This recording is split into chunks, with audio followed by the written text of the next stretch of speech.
let's start right at the top. The ultimate stakes. Some of the sources we looked at, they cite the absolute worst case scenario for where AI could go. Yeah, and it's not just, job displacement we're talking about. It's way beyond that. Human obsolescence, potentially losing civil liberties, and even a complete extinction. Heavy stuff. It really is. And that tension, that's what defines this whole moment, doesn't it? Are we building these incredible new tools that will lift us up? Or are we just racing towards something uncontrollable, something that makes us irrelevant? That's the core question, absolutely. Yeah. And it frames what we're trying to do in this deep dive perfectly.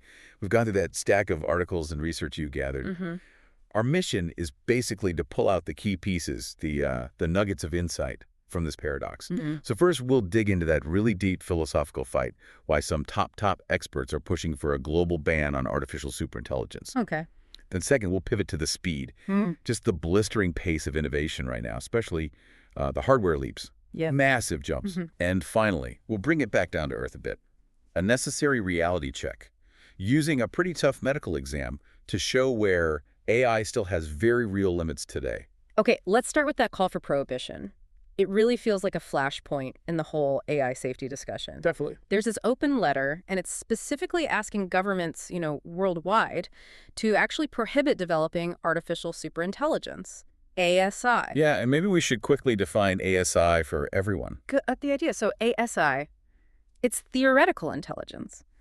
The idea is it would far, far surpass any human ability, like across every possible field. Exactly. And the conditions these folks are demanding before anyone should even think about proceeding, they're incredibly strict. Extremely. The Future of Life Institute, they published the letter, and they want two big things. First, 100% verifiable certainty that any ASI created would be controllable. 100% certainty. Wow. Right. And second, total societal consensus before moving forward. Imagine achieving that. The risks they point to, catastrophic, permanent human obsolescence in the economy, losing civil liberties systemically, and that extinction risk you mentioned earlier. Yeah. And what really gives this whole debate, moral weight is who signed it. A talking about just anybody. No, these are heavy hitters. You've got Yoshua Bengio and Jeffrey Hinton, often called the godfathers of AI, Steve Wozniak, Apple co-founder, even a current OpenAI staffer, Leo Gao. Their names alone force you to take the potential threat seriously. Absolutely. But, and this is a huge but highlighted in the sources. Yeah, here's the catch. Not one single major commercial AI lab signed on. No OpenAI, no Google DeepMind, Anthropic, Meta, XAI, none of them. Right, beat. And without their cooperation, these are the companies with the resources, the talent, the data. The ban just feels kind of symbolic, doesn't it? More than actually effective. It exposes that core tension, safety versus the drive to innovate and compete commercially. And the sources also really hammer home the ambiguity problem. There just isn't a clear, agreed-upon definition of what superintelligence even is. Right. So why would these labs sign a ban against something that isn't even properly defined? Especially if it might limit their, market edge down the line. Exactly. So, okay, given that definition problem and the fact that the big labs doing the work aren't on board, how does having the godfathers involved stop this whole safety push from just being ignored? I think it comes down to this. The founders' moral alarm kind of outweighs the corporate push for sheer speed. It forces a conversation, even if it doesn't force immediate action. Okay, that makes sense. Their reputations count for a lot. And that brings us perfectly to the speed factor, actually. That lack of definition we just talked about. It feels almost directly related to the incredible pace of development we're seeing. How so? Well, the market competition is just hyper intense now. Yeah. It seems to be revealing some deep anxieties. Like Microsoft, they put $13 billion into OpenAI, right? Right. Huge investment. Yet they rushed out a nearly identical AI browser just 48 hours after OpenAI announced its new Atlas model. 48 hours. That sounds less like thoughtful innovation and more like, commercial paranoia. Exactly. The sources suggest this kind of aggressive, often overlapping product launch cycle isn't really driven by deep breakthroughs sometimes, but just the fear of falling behind. And it's not just the big players either. The sources mentioned a new browser, Strawberry. Apparently it outperformed the big 4 AI browsers in some head-to-head tests. Yeah, Strawberry. That probably comes down to some smart architectural choices, maybe using sophisticated agents, AI systems that act autonomously to achieve goals, or maybe really optimized retrieval methods. Interesting. And we're not just tweaking browsers, we're building worlds now. Tencent released Hunyuan World. It's open source, and it takes regular videos or multi-view images and turns them into these incredibly detailed 3D worlds. Wow. Models like that, they need enormous speed. Yeah. Which brings us to hardware. Ah, yes. The Google announcement. This felt like a really big deal in the sources. A major quantum chip milestone. It's staggering. It apparently runs 13,000 times faster than the current top supercomputers. 13,000. Whoa.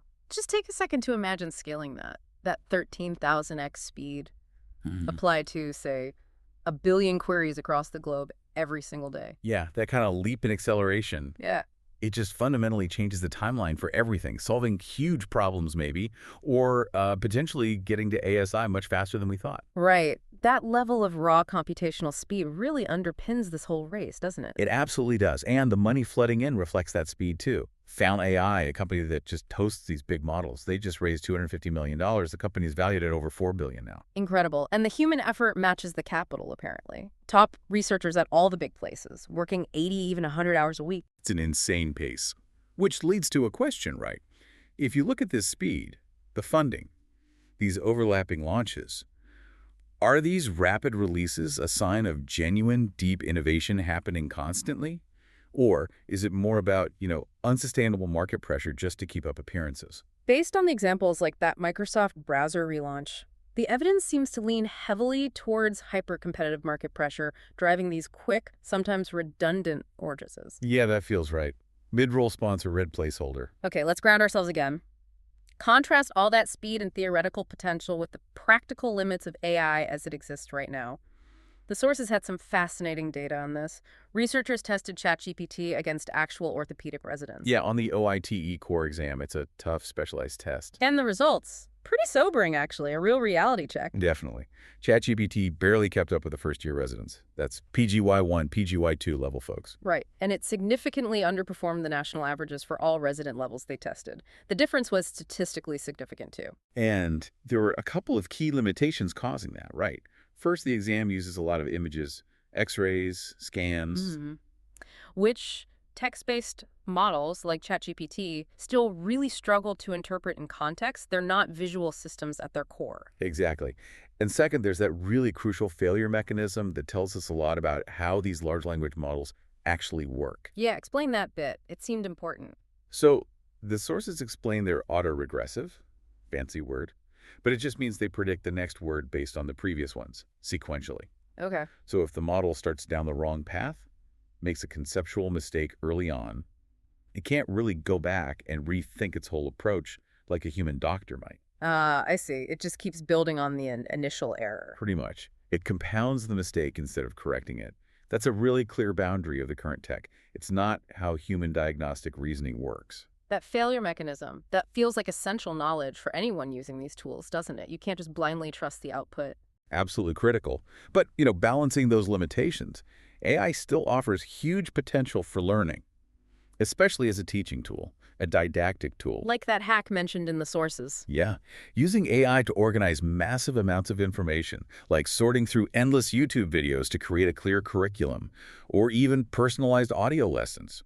It provides structure, which simplifies learning complex topics. I have to admit, I still wrestle with prompt drift myself sometimes, especially when I'm trying to learn about a totally new field. So I really appreciate tools or resources that help simplify how these underlying systems actually function. Me too.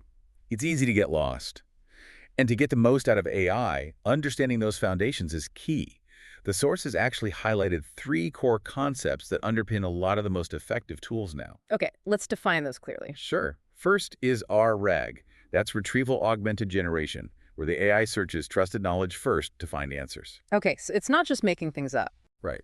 Then there's LoRa. That stands for low-rank adaptations. Basically a way to make fine-tuning models or personalizing them much faster and more efficient. Got it. And the third? Agents. We mentioned them briefly before. AI systems that act autonomously to achieve goals. They can take actions, not just generate text. Okay, RAG, LoRa, agents. Knowing those makes some of the practical applications seem less like magic, like that finance guide we saw. Yeah, the one showing 5 beginner-friendly ways to use free ChatGPT for pretty sophisticated stuff like trading analysis or figuring out position sizes. Understanding R or how agents might work there makes it more transparent. So, given those clear performance limits we saw in, say, orthopedics, a specialized high stakes field, how important is it really for the average, informed user to grasp fundamentals like RAG or LoRa? I'd say it's pretty important. Understanding those foundations helps you critically evaluate what the AI gives you and use the tools effectively rather than just blindly trusting whatever answer pops out. Right. Knowing the how helps you judge the what. Exactly. So if we try to synthesize this whole paradox we've explored today, Okay, let's recap the big picture. on one hand, you have the AI pioneers, world leaders, raising serious alarms about a potential superintelligence, Okay. calling for bans, citing legitimate extinction-level risks. That's the theoretical high-stakes end. But then the current operational reality, it's defined by these incredible quantum leaps in speed hardware running 13,000 times faster, Hmm. alongside very specific, very real technical limits, Hmm. proven by things like that AI failing a specialized medical test. So, this huge gap between the theoretical danger and the immediate practical hurdles, Exactly. The tension there is just palpable. You can really feel it. which leaves us and you with a final kind of provocative thought to chew on after this deep dive. If the biggest labs, the ones with all the power and resources, refuse to even properly define artificial superintelligence, let alone agree to ban it, does that 13,000x speed increase from Google's quantum chip just push us closer to some unknown, potentially uncontrollable threat, faster than we can even agree on what the word superintelligence actually means? Beat. Something to think about. Thanks for digging into this critical landscape with us today. Out to your own music.